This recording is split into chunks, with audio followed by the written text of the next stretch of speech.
Here's a wild question. Can someone like me, no badge, no lab coat, actually help solve a case using forensic evidence? Short answer, yes, but not the way TV makes you think.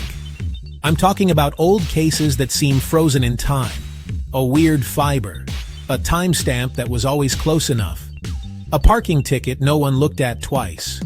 That's where curiosity becomes a tool. I start with what's public. Court records, old newspaper scans, archived interviews. You'd be shocked how often two details, years apart, contradict each other, and no one noticed. That contradiction? It's a door. Forensics isn't just DNA, microscopes. It's pattern recognition. Who had access? When? What changed after the crime? Why does the neighbor's timeline shift by 9 minutes between interviews? You're not running lab tests. You're spotting the thing that doesn't fit so the pros can test it. Real example territory. Families crowdsource timelines.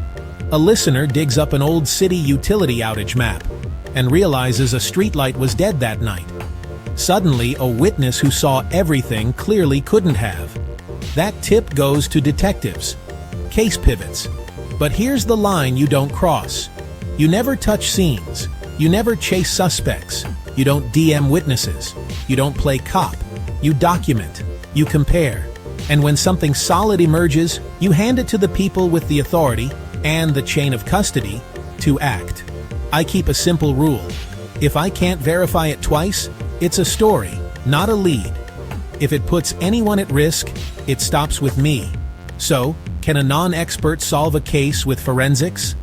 Not by swabbing a doorknob, by noticing the overlooked, asking cleaner questions, and surfacing a testable idea.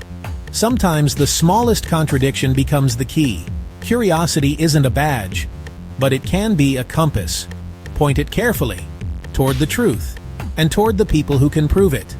If you've got a detail that doesn't fit, write it down, cite your source, and send it to the tip line. That's how you help without hurting the case.